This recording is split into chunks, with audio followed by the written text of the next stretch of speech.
रहती हूँ। मुझे इस मुझे इस सिस्टम में लाने वाली मेरी ग्रेट अपलाइन प्रियंका दीदी जी हैं, जिन्होंने मुझे इस अभियान का हिस्सा बनाया। तो थैंक यू करूंगी दीदी जी को और सादर प्रणाम करूंगी। और हम सबकी ग्रेट अपलाइन में और मेरी ग्रेट अपलाइन में आती हैं जो हिंदुस्तान में किसी परिचय की मोहताज नहीं है, आदरणीय श्रीमती सुषमा बिष्ट दीदी जी। दीदी जी को मैं दिल की गहराई से प्रणाम करती हूँ। और हम सबके ग्रेट अपलाइन में आते हैं ग्रेट मेंटर, ग्रेट गुरु, जिनकी गाइडलाइन पर मैं यहाँ तक पहुंची हूँ और पूरी टाइगर टीम अपने झंडे गाड़ रही है हर स्टेट में। जो निस्वार्थ निस्वार्थ सेवा मैं कहूंगी, ऐसे हमारे आदरणीय वशिष्ठ भाई जी को मैं चरण स्पर्श प्रणाम करती हूँ। और मेरी ग्रेट अपलाइन में आती है संतोषी रतूड़ी बहन, उनको भी प्रणाम करती हूँ। और बीबी मेठानी भाई जी को भी चरण स्पर्श प्रणाम करती हूँ। और आप सभी सीनियर लीडर का मैं स्वागत करती हूँ। एक सीनियर लीडर से लेकर के एक जूनियर लीडर का, हर किसी का मैं इस मंच पे हेमंती बुटोला स्वागत करती हूँ। साथियों, आज आरसीएम में मुझे कहानी बोलने का मौका दिया है। कहानी तो नहीं कहूंगी क्योंकि कहानी इतनी जल्दी बनती नहीं है, पर अनुभव जरूर शेयर करने की कोशिश करूंगी। और साथियों, अनुभव यही है कि ये एक अभियान का हिस्सा है। बस ये अपनों और सपनों की दुनिया है। बस ये मान के चलिए, जो इस मीटिंग में है ना, कहीं इसमें कोई किसी को नहीं पहचानता होगा, वो अपना है। क्योंकि मेरी टीम में 10-12 लोग मेरे अपने होंगे। बाकी वो कब मेरे अपने बने ये मुझे पता नहीं चला। और कितनों के सपने पूरे कर दिया आरसीएम में ये भी पता नहीं चला। और कहीं ना कहीं मेरे भी सपनों की शुरुआत हो रही है, क्योंकि एक सिलेंडर से लेकर के एक टेक्निकल का पहला महीना आया है, ये एक सपना ही होता है। तो सार यही है कि ये सिर्फ जो आरसीएम अभियान है ना, बिजनेस तो हर कोई करता है ना। एक दुकान वाला भी बिजनेस कर रहा है, एक चाय वाला भी बिजनेस कर रहा है, पर वो अपनों के लिए, अपने लिए कर रहा है। जो ये आरसीएम अभियान है ना पीसी सर छाबड़ा जी का, और जो हमारी ग्रेट अपलाइनों द्वारा जो गाइडलाइन होती है ना, ये अपनों और सपनों का विषय, ये मैं मानती हूँ। और मेरी शुरुआत हुई थी 2022 में 20 अप्रैल से, क्योंकि मुझे 1.5 साल पहले प्रियंका दीदी जी ने सिस्टम के बारे में बताया था। पर मेरा चैलेंज आज भी है और उस दिन भी था। बहुत दूर दुकान है, 2-2 वाहन चेंज करने पड़ते हैं, या तो ट्रेन या तो बस या तो दोनों बस। अगर पर्सनल गाड़ी करूँ तो 400 पर डे का किराया जाता है। पर क्या करूं, जब मैंने देखा कि मुझे जब गांव से कॉल आया मेरी भाभी का कि यहाँ आरसीएम प्रचार प्रसार हो रहा है, तब मुझे प्रियंका दीदी जी की याद आई।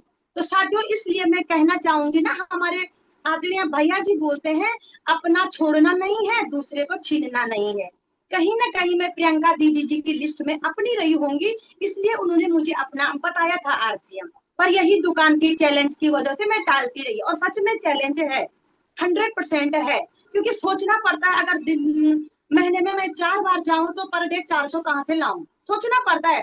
पर नहीं, ये मुझे मुझे टाइगर टीम के आशीष बशीर भाई जी ने सपने दिखाए हैं छोटी छोटी आंखों में। अगर मैं आज 400-800 के लिए घबराऊं ना, तो 4 से 4 लाख या 80,000 40,000 पर नहीं जाती। और साथियों, आज 40,000 पर जा चुकी हूँ, है ना। कहीं ना कहीं जो हमारे ग्रेट अपना ने हमें सपने दिखाए हैं ना, तो मैं उनका बहुत बहुत धन्यवाद करती हूँ। और जो ये गुरु परंपरा की वो है ना हमारी प्रति, वो चली आ रही है, वो जो हनुमान और राम में गुरु गुरु और शिष्य की। और आज मैं ये मानती हूँ, क्योंकि हमारे गुरु आदरणीय आशीष बशीर भाई जी हैं, उन्होंने कहा था, हेमंती बस 3 साल टिके रहे, तू 15,000 पर चली जाएगी। बस वही सपना था। भैया ने 15,000 बोला, क्योंकि जो एक सिलेंडर की तलाश में यहाँ आई थी ना, कि 1100 भी आ जाए, पर मैंने कहा कोई बात नहीं, मेरा सिलेंडर फ्री हो जाएगा, क्योंकि हम लोग कंटिन्यू गर्म पानी पीते हैं। तो मैंने कहा अगर 1100 भी आ जाए ना, बहुत बड़ी बात है। तो आज एक जो गुरु खुश होते हैं ना अपने शिष्य की मतलब उन्नति देखकर, तो मैं फिर से पुनः बार बार प्रणाम करती हूँ आशीष भैया। हूँ मैंने स्वीकार मतलब साकार किया है। आगे मुझे नहीं पता कहाँ तक जाऊंगी, पर जहां तक भी जाऊं गई हूँ, यहाँ तक भी मेरा सपना नहीं था, वो मुझे मेरी अपलाइनों ने दिखाया है। और जो ये टेक्निकल का हुआ था, इसका मुझे पहला मंथ हुआ है, इसका मुझे बिल्कुल भी विश्वास नहीं था। पर मेरी ग्रेट अपलाइनों और टीम के पूरे सहयोग से ये पूरा हुआ है। मुझे नहीं मालूम था, क्योंकि मैं डगमगा गई थी और तबीयत भी खराब होने लग गई थी, क्योंकि जब सफल होता है ना, इसमें संघर्ष बहुत होता है, और बिना संघर्ष के में तो मुझे लगता है कुछ मिलता नहीं है। पर जो अपलाइनों का साथ और पूरी टीम का सहयोग रहा, मैं ऋणी हूँ, क्योंकि ऋण हर बात पे दिया नहीं जाता है। जब घबराते हैं ना, जब कोई हौसला बांधता है ना, तो ये बहुत बड़ी बात होती है, ये मैंने माना है, क्योंकि आज तक मैं इंजॉय करते करते आई थी। संघर्ष तो किया था, मैंने सीरियस कभी लिया नहीं था, क्योंकि मैं हमेशा अपना के गाइडलाइन पर चली थी। जो जो मुझे प्रियंका दीदी जी ने बोला होगा मैंने किया था। इस बार भी पूरी करने की कोशिश की मैंने, क्योंकि सब लोग गाँव के, तो कहीं ना कहीं मतलब वो हो गया था कि ये क्या हो रहा है। पर मेरी अपलाइन है,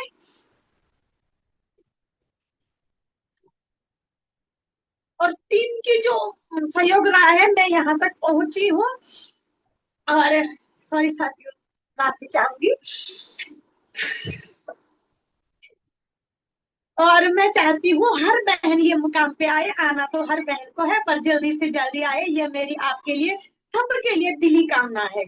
इस प्रकार से मैं अपने अपलाइनों की गाइडलाइन में और इनके सहयोग से बढ़ रही हूँ। मैं सभी को चाहती हूँ सब बहनें बढ़े। बढ़ना तो सबको है, पर जल्दी से जल्दी आए, क्योंकि हमारी गाइडलाइन ही ऐसी है। और साथियों, अब कहानी शुरू करती हूँ। थोड़ा सा पहले मैं गांव में मुंबई आई थी, फिर गांव चली गई थी वापस। तो मुझे जब 2011 में आंगनबाड़ी का ऑफर आया था गांव में, क्योंकि जो योग्यता चाहिए थी वो में परिपूर्ण थी आंगनबाड़ी के लिए। तो मैंने जब और बहनें थी इधर उधर जो जिससे मेरा संपर्क था, उनसे मैंने पूछा आंगनबाड़ी में सेल तनख्वाह कितनी है, क्या क्या होता है। उन्होंने कहा 3,000 है, टाइम पर भी नहीं मिलती है। और अगर मतलब गांव वाले होते ही अपने ना, थोड़ा भी वो हो तो मिस्टेक पर मिस्टेक निकालते रहते हैं, कंप्लेन करते रहते हैं। फिर मेरे ससुराल में भी स्कूल का चैलेंज था, जो दुनिया की देखा देखी चल रही है बच्चों को पढ़ाना, वो मेरी भी थी। तो मैंने कहा अगर मैं आंगनबाड़ी में यही रहूंगी तो फिर बच्चों को नहीं पढ़ा पाऊंगी। अगर मैं बच्चों के लिए मार्केट में रुद्रप्रयाग बाजार में किराया करूं, 3,000 सैलरी के लिए आंगनबाड़ी के लिए अपने गांव में अप डाउन करूं, तो भी नहीं हो पाएगा। फिर मैंने अपने हस्बैंड से पूछा क्या करूं, उन्होंने कहा जो तेरी मर्जी। फिर मैंने साथियों कदम बढ़ा दिया और मुंबई आ गई। तो आई तो मैं अपने हस्बैंड का, अपने परिवार का, दो दुनिया है मेरी आरसीएम में। एक आरसीएम की जो वो दुनिया जो मुझे मिली है अप्लाइनों के द्वारा, और टीम के द्वारा एक वो दुनिया जो मेरा परिवार की दुनिया है। साथियों इतना सपोर्ट मैं कहती हूँ, क्योंकि मेरी बहुत सारी बहनें भी बोलती हैं कि तुझे कितना सपोर्ट मिलता है। जब मेरे घर पे कोई एक पेस्ट लेने आएगा ना, पेस्ट नहीं रहेगा ना, मेरे हस्बैंड बोलते 22 पेस्ट ला के रख। सर एक नहीं, साथियों एक नहीं दो नहीं कहते, 22 पेस्ट ला के रख। ऐसा नहीं होना चाहिए कि पेस्ट खत्म हो गया है। तो चैलेंज है मेरे पास में बहुत था।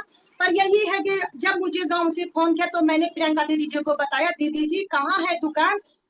साथियों मेरी अप्रैल की ज्वाइनिंग है, मार्च में लगभग हर लीडर का टारगेट रहता है, चाहे 5 ज्वाइनिंग का हो चाहे पिन चेंज का हो। तो उन्होंने मुझे नहीं बताया 5, क्योंकि पहले से बताया था। मार्च में उन्होंने मुझे टारगेट में नहीं रखा, क्योंकि मुझे चैलेंज था। पर साथियों जब मुझे गांव से खबर मिली कि यहाँ आरसीएम इतना इतना प्रचार प्रसार वाले आए थे, तब मुझे समझ में आया कहीं ना कहीं मुझे भी करना चाहिए और ये चैलेंज स्वीकार करना चाहिए। तब जाके मैंने सामने से प्रियंका दीदी जी को बोला, दीदी जी दुकान कहाँ है, मैं आज दुकान पे ढूंढ जाती हूँ। दीदी ने कहा अपने डॉक्यूमेंट सबमिट कर फिर जाना। साथियों मैंने डॉक्यूमेंट सबमिट किए। फिर उस दिन से आरसीएम में आज से उस दिन तक कभी मैं नेगेटिव नहीं हुई, कभी मैं डिमोटिवेट नहीं हुई, कभी मैंने अपलाइनों से, मैं मानती हूँ मैंने शिकायत नहीं करी। किसी भी चीज, इनकम से लेकर के, बिजनेस से लेकर के, या डाउन लाइन से लेकर के, या जो मुझसे जुड़े हैं उनसे, या किसी भी अपलाइन की, ये मैं अपने आप में अपनी सफलता का मार्ग पर, कोई कोई बहुत सारे होते हैं ना, छोटी छोटी बातों पे नाराज होते हैं, मैं कभी भी नाराज नहीं हुई। जहां पर टीम ने मुझे पूछा है मैंने 100% सवालों के हल करने का कोशिश की है। और साथियों मुझे मेरी टीम में लगभग जो मेरे साथ वर्किंग होती है, आदरणीय सुषमा बिष्ट दीदी जी और प्रियंका दीदी जी की होती है। मुझे अपनी अपलाइन पे इतना विश्वास है, अगर मुझे जो पॉइंट प्रियंका दीदी जी ने बता दिया वो हो गया। मुझे जरूरत नहीं पड़ी कभी मैं सीनियर अपलाइन के पास वापस जाऊं, क्या ये सच है? बिल्कुल नहीं, क्योंकि हमारे आशीष भैया जी बोलते हैं ईमानदारी का सबसे बड़ा खेल है ये। वो कहते हैं ना, जब शुरू शुरू में आई थी साथियों, उन्होंने कहा था अगर किसी के न्यूट्री चार्ट पे आप अपना पीबी चढ़ाते हो, या किसी का सामान बोलते हो अपने डिस्प्ले में डालो 2,000 का, और उसने तो अच्छा अच्छा पीबी का सामान आपके डिस्प्ले में डाला, एक पॉइंट बहुत पहले बोला था, और आपने उसके आईडी पे बिना पीबी का ये नहीं चलेगा। तो मुझे ये ईमानदारी वाला सिस्टम बहुत अच्छा लगा कि इस बिजनेस में ईमानदारी है, इस अभियान में ईमानदारी है। और इस जो सिस्टम को हमारे चला तो टीसी सर्विस आरसीएम चला रहे हैं, और जो हमारी टाइगर टीम की गाइडलाइन पर जो चला रहे हैं, जो हम लोग चल रहे हैं, उनका यही सिद्धांत है। ये सिद्धांत मुझे बहुत अच्छा लगा। और साथियों आरसीएम वो चीज है, मुझे लगता है क्योंकि मैंने भी बहुत कुछ पाया है इसमें। एक सिलेंडर के लिए आई थी आज लगभग, जो मेरी हाईएस्ट इनकम थी 75,000 रुपये थी, और जो पहली इनकम आई थी मेरी 107 रुपया आई थी। और साथियों हमारी ग्रेट अपलाइन आदरणीय सुषमा बिष्ट दीदी जी और आशीष भैया जी बोलते हैं कि आप 200-400 के लिए नहीं आए हैं, आप बड़ी रकम के लिए अपने सपने पूरे करने के लिए आए हैं। तो मैंने कभी अपनी इनकम को लेकर अपने अपलाइनों को कभी सवाल नहीं किया मेरी इनकम इतनी क्यों आई, क्योंकि मुझे पता है ये आज का बिजनेस नहीं है, कल का भी नहीं, ये सालों वाला बिजनेस है, अभियान है, हमें चलते ही रहना है। और सच में साथियों चलते रहना, आज चली हूँ, कभी नेगेटिव नहीं हूँ, तो आज आपके सामने हूँ। और जो मतलब बहुत सारे लोग पूछते हैं ना मुझे, जैसे आज भी मैं ज्वाइनिंग कर प्लान देने गई थी, तो उन्होंने बताया अच्छा आपका इतना है तो हमारा भी आएगा। मैंने कहा जो मैंने किया है वो आपको भी करना पड़ेगा, जो मेरी अपलाइनों ने बताया है, जैसे बोला है मैंने वो किया है।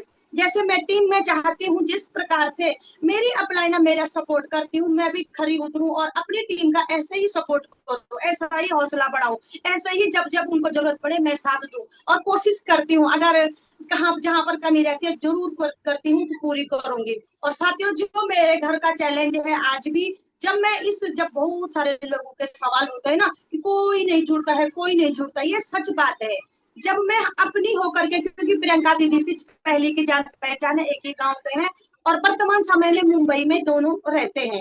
जब मैं उनके साथ 1.5 साल बाद आई, तो आपके साथ कोई 1.5 साल, कोई 2 साल, कोई 6 महीने बाद आ सकता है। सबसे महत्वपूर्ण बात यह हमें निराश नहीं होना है। हमारी दीदी जी कहती है ना, आप लीडर हो, आप में सब कुछ वो क्वालिटी लीडर वाली होनी चाहिए, धैर्य होना चाहिए। और मैं चाहती हूँ दिखे न दिखे वो मुझ में है, क्योंकि मैंने कभी कुछ सवाल ऐसे नहीं किए अपलाइनों से जहाँ से डांट खानी पड़े, यहाँ जहाँ से बोलना पड़े कि हमने ऐसा बताया था। जैसे जैसे उन्होंने बताया ऐसा ऐसे किया। हमारी प्रियंका दीदी जी वो बोलते हैं कि अपलाइन बोलती है ऐसे ऐसे, आप करते जाओ वैसे वैसे, तो जरूर सफल होंगे। तो सभी साथियों को मैं यही बोलना चाहूंगी, ये दुनिया ही अपनों और सपनों की है, कीजिए पूरा। हमारी इतनी अच्छी गाइडलाइन है टाइगर टीम की, क्योंकि साथियों मैं 2 अप्रैल में गांव में रह के भी आई मैं, और टीमों के भी गई पिकअप सेंटर पे, क्योंकि हमें सामान लेना पड़ता है। तो मुझे सब में अनुभव, मुझे ये फील हुआ कि हम सब सौभाग्यशाली हैं, टाइगर टीम का हिस्सा है। हमारे गुरु आदरणीय आशीष वशिष्ठ भाई जी हैं, और जो हमारी आज हिंदुस्तान में किसी परिचय की मोहताज नहीं है, सुषमा बिष्ट दीदी जी, उस टीम से हम आते हैं। तो कहीं ना कहीं हमें इतनी कोशिश करनी चाहिए, इतनी मेहनत करनी चाहिए, इतना संघर्ष करना चाहिए, इतना धैर्य अपने आप में रखना चाहिए कि हमें आगे बढ़ने से कोई नहीं रोकेगा। और छोटी छोटी बातों को आप निराश मत होइए। ये बिजनेस है ना, जो बिजनेस कोई बात नहीं, ऊपर नीचे होता रहता है ना, वो एक दिन का थोड़ी है, 1 घंटे का थोड़ी है, होता है। पर हमें धैर्य के साथ, पर ये है कि हमें कोशिश नहीं छोड़नी है। जब बड़े बड़े, आज हमें लगता है ना कि हमारी सुषमा दीदी जी एमरोल्ड पिन पे, क्या उनके पास संघर्ष नहीं होगा? आज हम कहते हैं प्रियंका दीदी जी स्टार पर्ल है, क्या उनके पास संघर्ष नहीं है? और मुझसे पूछिए, बस अभी पहला ही महीना टेक्निकल हुआ था और मेरे मतलब घबराहट से तबियत इतनी खराब होगी, आज भी स्थिर हुई होगी। क्योंकि जो हमारी लाइन है ना हमारे देश के लिए, सारे जहां से अच्छा हिंदुस्तान हमारा, साथियों उन शब्द को पिरोने के लिए ना हमारे जाबाज भारत माता के कितनी रत्नों ने बलिदान दिया है, घास खाया है। बस वो शब्द खाली अच्छे एक पिरोए गए हैं ना, आज वो छाप छोड़ के गए हैं, पर उनके पीछे कितने बलिदान है। और उसको आज हिंदुस्तान हिंदुस्तान मैंने सारे जहां से अच्छा हिंदुस्तान हमारा ना, उसको सक्रिय रखने के लिए ना आज भी हमारे भारत माँ के लाल अपने प्राण न्यौछावर कर देते हैं। बस वो लाइन खाली अच्छी लगती है, संघर्ष कितना है हम नहीं जानते, वो लोग जानते होंगे, पर जब सुनते हैं ना महसूस कर पाते हैं। तो हर कामयाबी का यही होता है, भले ये आरसीएम एक मतलब पर्सनल कामयाबी हो सकती है, संघर्ष भरी हो सकती है, पर कामयाब तभी होगा इंसान जब कोशिश करेगा, बार बार करेगा, संघर्ष करेगा, बार बार करेगा, धैर्य रखेगा, बार बार रखेगा, गिरेगा, बार बार गिरेगा, पर ऊंचाई पर वही जाएगा। ये हमें इतनी अच्छी एजुकेशन हमें टाइगर टीम में मिलती है साथियों।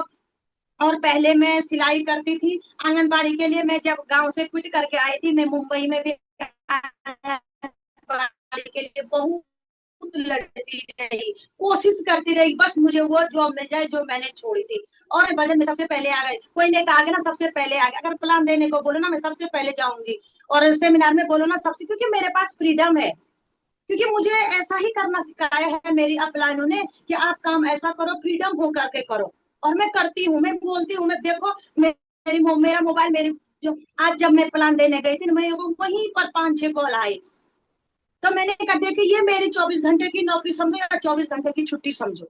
अभी मैं किसी के नौकरी पे होती तो किसी के घर पे जा पाती, नहीं जा पाती। बस यही है कि हमको हमें भी अपनी जो अपलायन है जिस मुकाम पे वो पहुंचे हैं, अगर हमें भी पहुंचना है तो हमें उनके पद चिन्ह पर चलना पड़ेगा, जो उन्होंने संघर्ष किए, जो टीम को आगे लाने में जो प्रयास किया हमें भी वही करना है। और मेरी कहानी यही है कि मैंने कभी धैर्य नहीं खोया अपना। और आज भी मैं ज्वाइन करने की कोशिश करती हूँ, प्लान दिखाती हूँ। और साथियों मीटिंग जरूर ज्वाइन कीजिएगा आप। मेरी ये काम खूबी रही है, जब गुरुकुल चलता था, आज भी चल रहा है, पर शुरू से ही मैंने जब भी ज्वाइन हुई हूँ मैंने मीटिंग कभी नहीं छोड़ी है। कभी किसी कारणवश छूट गई हो तो ये मैं मानती हूँ, पर मैंने हमेशा कोशिश की। अगर मैं इस सिस्टम में आई हूँ, हमारी सुषमा दीदी जी बोलती है ना कि आप काम से जाने जाओगे। तो आज सच में आज जिस कुलाबा क्षेत्र में मैं रहती हूँ ना, मैं बोलती हूँ बोलना वो आरसीएम वाली, और बोलना आरसीएम वाली गली। अगर आप मेरी जो छोटी सी डिस्प्ले है ना, तो वो इस नगर में दुकान के रूप में, तो मैं बोल दूं कि अब बोल देना आप आरसीएम की दुकान पे जाना है। तो मुझे यह भी बहुत अच्छा लगता है कि हाँ सही में एक काम वाले, मतलब जो डॉक्टर होता है ना, वो डॉक्टर से उसका नाम बाद में जाके पहले डॉक्टर लगा लेते हैं, क्योंकि उसके पैसे से वो जाने जाते हैं। तो हमारी जो सुषमा बिष्ट दीदी जी बोलती है ना, आप काम से जाने जाओगे, तो हम भी चाहते हैं, मैं भी चाहती हूँ कि मैं उस काम से जाने जाऊं। आज मुझे बहुत सारे लोग आरसीएम वाली कहते हैं, मुझे अच्छा लगता है, क्योंकि यहाँ मेरे सपने पूरे होंगे। अब मुझे अपने मिले, मुझे अपने बहुत मिले हैं, और मैं चाहती हूँ हर बहन को अपने मिले। और वो अपने कौन है, वो आप हमारा कर्म दिखाता है, क्योंकि हमें कर्म करना है, हम आए ही इसलिए हैं। तो मैं भी आरसीएम को पूरी समर्पित ढंग से, मैं ही नहीं मेरा पूरा परिवार करता है साथियों। और जब मैं इस मोहल्ले में आई थी, मेरे साथ 1 साल तक कोई भी नहीं जुड़ा था, क्योंकि मेरे पास दिखाने के लिए कुछ नहीं था। पर हमारी सुषमा दीदी जी बोलती है उत्साह होना बहुत जरूरी है, क्योंकि पहले ना हमारे पास इनकम रहती है, न हमारे पास टीम रहती है, न हमारे पास अनुभव रहता है। सिर्फ रहना चाहिए हमारे साथ, पास में उत्साह रहना चाहिए। तो साथियों मुझे भरोसा था अपनी अपलाइनों पर, जो मुझे सिस्टम में लाई है प्रियंका दीदी जी उन पर, तो मैंने छोड़ा नहीं।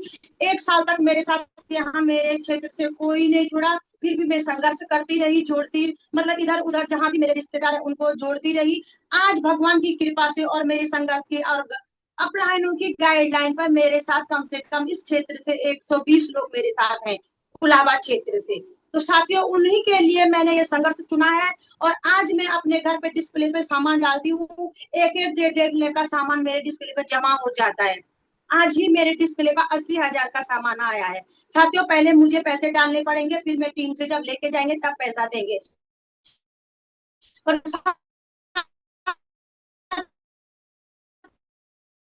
तो यहाँ मुझे बड़ा काम करना, छोटी मोटी मुझे नहीं देखना, सामने कोई भी नहीं बढ़ाता है ना, इसी आस पे वो अच्छा काम करेंगे। तो मैं भी खुद भी इसी आस पे कर रही हूँ कि मैं आज जो भी कर रही हूँ एक दिन में मुकाम हासिल करूंगी, और जो मेरा 80,000 90,000 का सामान आता है ना एक महीने में, मेरी इतनी इनकम आए, और आती है साथियों। बताया ना मैंने, 107 मेरी पहली इनकम थी, और 75,000 मेरी हाईएस्ट इनकम थी। और अभी मेरा टेक्निकल का चल रहा है, बहुत कोशिश कर रही हूँ। और टीम के सहयोग से और अपलाइन की गाइडलाइन से, उनकी कृपा से हो जाएगा। और मैं भी कोशिश करती रहूंगी हमेशा, और पूरी टीम को भी यही बोलूंगी, आप हमेशा आरसीएम के नाम से जाने जाओ। अगर सिस्टम में आए हो ना, हमारी प्रियंका दीदी जी सुषमा, वो हमारे एक मॉडल है, रोल मॉडल है, हम उनके जैसे बनेंगे। और ज्ञान हमारे आशीष भैया जैसे कितने ज्ञान आते हैं व्यक्तिगत जीवन में भी, मैं तो कहती व्यक्तिगत जीवन में भी और आरसीएम के जीवन में भी। वही तो चाहिए, एक सच्चा, एक ईमानदार है ना, एक रास्ता दिखाने वाले, वो हमारे पास सब हथियार है। तो साथियों हमें करना है, और मेरी कहानी कुछ नहीं है, बस कोशिश कर रही हूँ आज भी कि जैसे जैसे मेरी अपलाइने बोले वैसे मैं करती जाऊं, अपनी टीम को बताते जाऊं।